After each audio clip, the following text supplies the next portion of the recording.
she got left in a bathtub in book 1. Let's be reminded of that, okay? She was out there. She was getting that touchy, and then her man leaves. Turns around, leaves, doesn't say anything. And then the book ends, basically, after that. Hey, everyone. Jerrel Ramos here, genre fiction author. Right here is my second draft, but we're not here to talk about me today. We're here to talk about Between Earth and Sky and Mirrored Heavens, the conclusion to Rebecca Roanhorse's series that debuted, I think, a couple years ago with this book right here, Black Sun, which is a book I recommend to pretty much everyone looking to read any non-Eurocentric fantasy. Now, I'm going to split this up into a non-spoiler and then a spoiler review. And the reason being is because I want for people who haven't read it to know if I recommend it or not.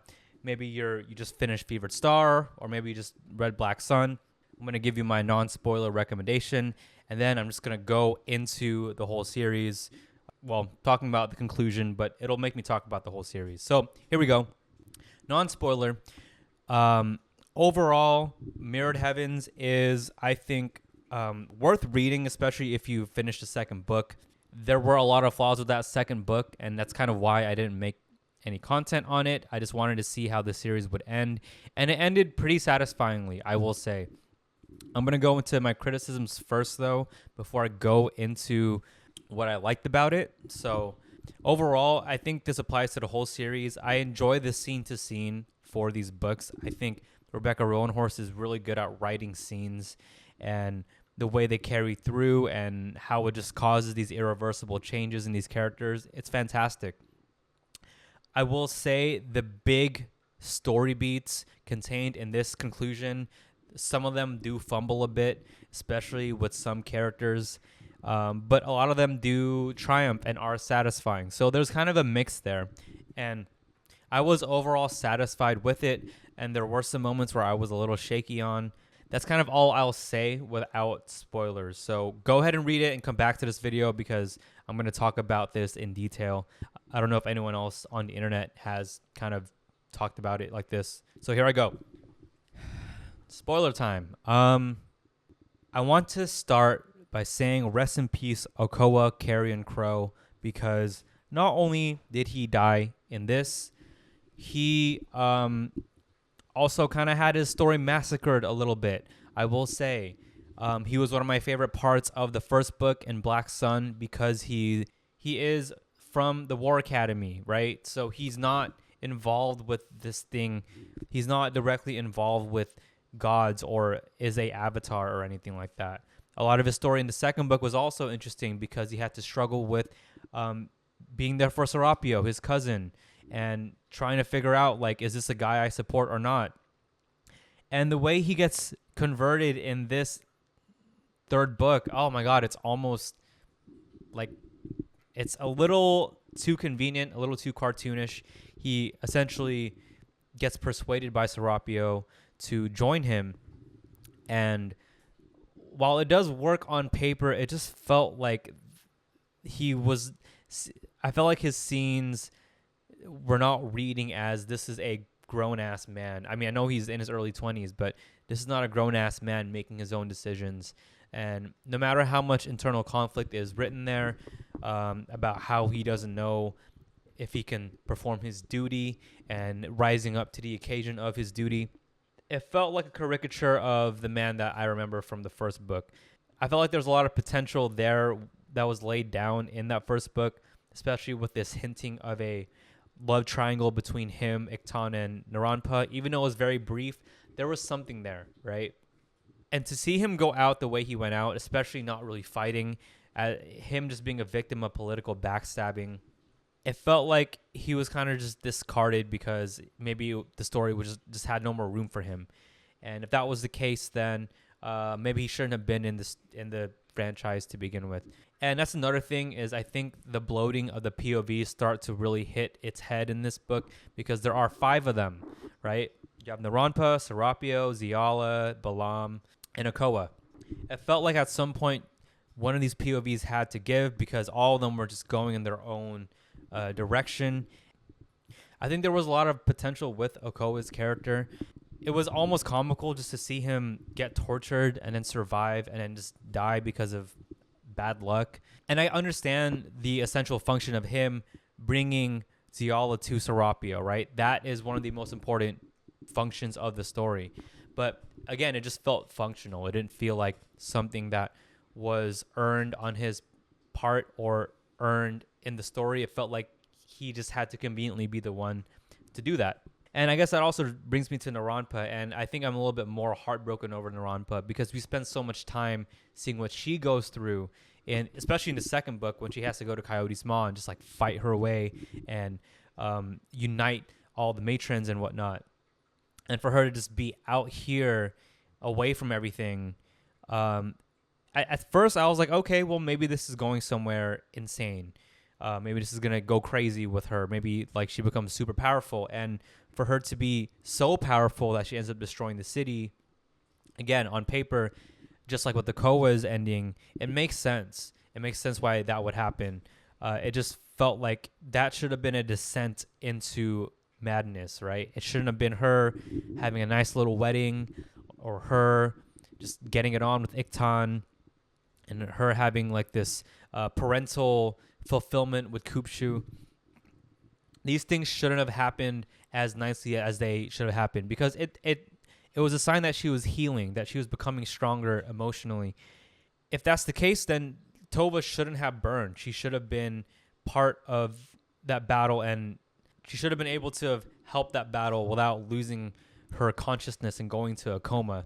And it was just disappointing because, you know, you think about like all of the lives that Narampa had affected, her brothers, the people in Coyote's Maw. She was a figure that was very important and crucial and high ranking in the city of Tova. And for her to just essentially destroy it, it's kind of frustrating, especially when it's not really earned. But it did just kind of come out of nowhere, especially when her presence in the story is so physically distant. It was just like, if she was going to burn it down, at least maybe she could have been there physically. Maybe her and Iktan could have gone into Tova. And I think that was missing from the story. I felt like there was such great buildup. All the POVs were building up towards something. A battle in Tova, the final battle. Great, right? I was down for it. I wanted to see what happened. And instead, her and Iktan just go further north, and she dreams her way into destroying Tova. And, you know, like, just felt a little shoehorned in. Narampa comes from an upbringing that's not magical, that is from a secular thing. Of course, the Sun Priest gets revealed to be a magical thing in the second book. But for her story to be so fully magical just felt a little off to me. Her story thematically, to me, what would have felt satisfying was her solving things not out of her magical ability, but because she was as cunning as she's always been. And for the story to take that cunning of hers and make it an Icarus situation just didn't feel right to me, unfortunately. I'm pretty happy with Balam's story. I just feel like now that we know what his backstory is with him getting freaky with Serapio's mom, that should have been in the second book, personally. I think introducing him as this, going deeper into him in the second book would have been a lot more useful, especially considering that he was doing all this traveling and him and his cousin were always going at it. Man, rest in peace, Powage. Rest in peace, bro. Jesus. That man was Powage was too good for this world. Anyway, I think overall Balam's descent into badness was fun. I did like it. I enjoyed what was going on with him psychologically, his ignoring of the battlefield because he just assumed that it was just him dreaming. That's really fun stuff, and I like that. But I do think he kind of went out like a bitch a little bit. Ziala just forming this sound ability from her singing and just wiping him out was pretty anime to me. It was pretty badass, but it had no real precedence until a few chapters earlier. And that to me just did not feel satisfying either, right? So This guy's been built up to be so cunning, so ambitious. I did like that it was Yala to be the one to kill him. I mean, he was the one who set her on this journey to begin with. Uh, but him being Serapio's father, I don't really know about that, man. And that, I guess that brings me to the prophecy. I guess me personally, I'm not a big prophecy driven guy. I don't really find them to be the most interesting things that drive a story. I think that's a little bit more old school fantasy, and it is a trope I think that works well for some people, and it's always been there, and it's been part of the fantasy canon for a while, which is fine, right? But for me, I think because the prophecy was so centered, it kind of took away a little bit of agency and an expectation from Serapio's story. Of course, magic has always been the driving thing for Serapio from the very beginning. You know, his whole thing of enacting revenge, driven by his god. But the Coyote Maw prophecy was effective. I guess it's just my personal thing. I think a different driving force for Serapio to do what he did would have been a lot better. Like, for example, I think if most of the things he was doing was out of maybe insecurity or just inexperience from being a leader, that would have been more than enough to sell me on the stuff he was doing. Him trying to figure out the political situation because he's never been in that situation before would be fine. But to have to kill Peonna's daughter because the prophecy said so, it just felt a little shoehorned in, and that is overall what I feel like most of my gripes with the story feel like. They feel there's a lot of conveniences, and I think that has to do with some people say it's the publisher's pressure to release books so fast, and if that's the case, even if that sinks the quality, I don't think it's a bad book still. I honestly think that Mirrored Heavens is pretty freaking good, and I will say the greatest thing about this book, let's be reminded real quick. She got left in a bathtub in book 1. Let's be reminded of that, okay? She was out there. She was getting that touchy, and then her man leaves. Turns around, leaves, doesn't say anything. And then the book ends, basically, after that. Amazing way to build this up, because through that got me through this book, and then it got me through this book. All right, I'm exaggerating, but the payoff between Serapio and Ziala, amazing. I liked it. I think them getting it on as much as they did, them going freak mode, them going into the freaky heavens, amazing. All right, so they did it on the war table. They did it within a few hours of seeing each other. They got cock blocked by the generals, and then they went back to it right away. And then after that, keep in mind, post-nut clarity on Serapio. Even after post-nut clarity, he's like, yo, let me try something I've always wanted to try because I've just heard about it. You know, I'm a virgin crow man. Let's try something. So Serapio goes from Carrion King to Freaky King, and it's amazing. I felt like their reunion was gratifying because those two have gone through a lot, and I think the way they both remediate the trauma that they've gone through together and the reassurances they give each other, it's real. That was the redeeming part of the story, and to me it was kind of the heart of the whole series, because for me the romance worked really well in the first book, and for them to pay it off the way they did, it made all of it worth it. For me, it forgives a lot of the issues that come up on the journey up to Mirrored Heavens. It was good enough for me where at that last scene in the book, I felt satisfied closing it, and I felt emotionally satisfied, even though the journey itself wasn't, was a little rocky on the way there. A few quick things that I like. The water strider engineering was really cool. I wish I was introduced a little earlier. But that little side thing was awesome. And I guess that just has to do with the world building. Rebecca Roanhorse is just a master at world building. You can tell that she has lived in this world in her head for a long time. So all the corners, all the ways that things work, she just really brings them to you in a way that makes you still fill in the spaces. It doesn't overwhelm you, but it is still very wonderful. And that is the strongest point of this series to me that still makes me recommend it to people. It is very unique.